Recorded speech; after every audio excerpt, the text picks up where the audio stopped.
Once upon a time, there was a wise and kind king who wanted to be the best ruler he could be. He believed that if he always knew the right time to act, the right people to listen to, and the most important thing to do, he would never fail. That's why he always had 3 questions in his mind. 3 questions were: what is the most important time for anything? Who is the most important person? And what is the most important thing to do? So, he sent messengers across his kingdom, seeking answers to these 3 important questions. Many wise men from across the country came forward with different answers. Some said the right time to do something should be calculated as per astrology, while others said the king should plan everything in advance. That would make it the right time. Some believed the king himself was the most important person, while others said the king's advisors were the most important. Some believed the most important thing was war, while others believed it was religion. The king was left confused, unable to find an answer that truly satisfied him. One day, the king decided to go in search of a wise man who could give him the right answers to his questions. Dressed in simple clothes, he set off with a few of his soldiers.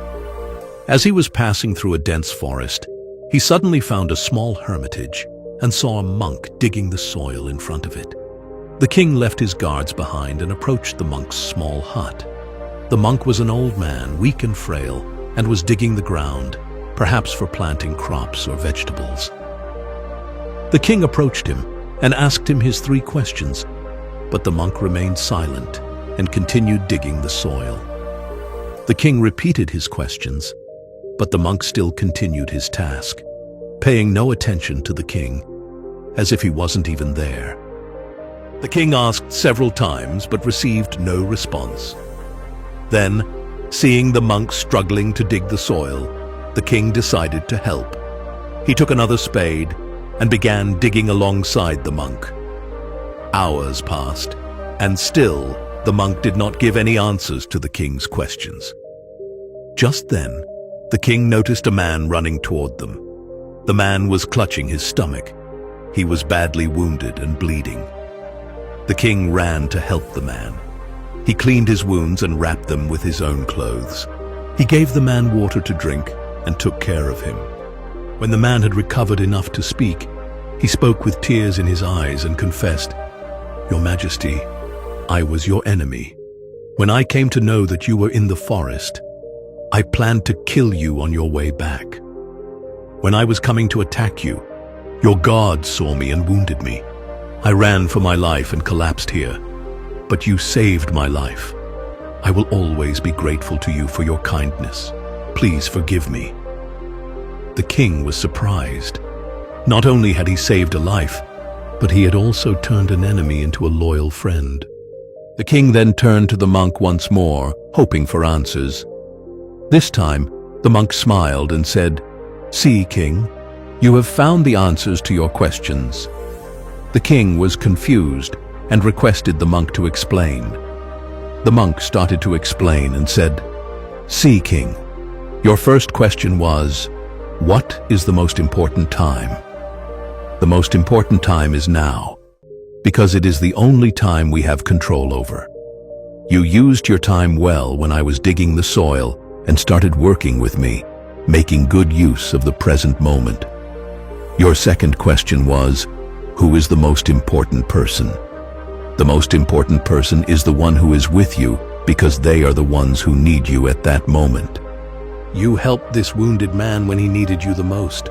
At that moment, he was the most important person to you because he was the one who needed your care and kindness. The third question was, what is the most important thing to do? The most important thing to do is to do good, because that is the purpose of life. You see, you used your time well by working with me. Then, you gave importance to the wounded man and helped him by showing kindness. And in doing so, you did a good deed. It also saved your life and changed your enemy into your friend. Listening to the monk's words, the king finally understood their true wisdom. He realized that the present moment is the most important time, because it is the only time we have control over. By making the most of it, valuing the people around us, and choosing kindness through our actions, we can create a life filled with meaning and purpose. If we reflect on our life, we will see that we often forget these simple truths. We spend so much time thinking about the future or worrying about the past that we fail to focus on the present moment.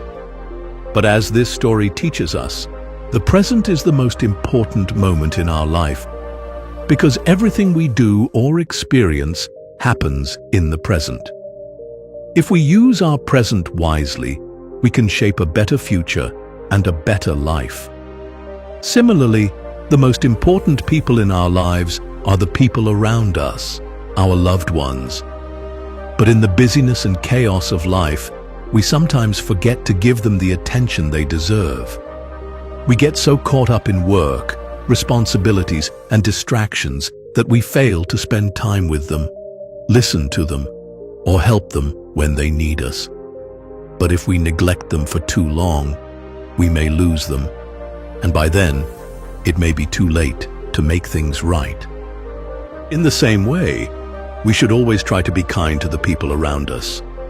We never know who might need our help, how much a small act of kindness can mean to someone, or how it might turn out in our favor later on. A single act of kindness can change everything, just like the king's kindness turned an enemy into a friend.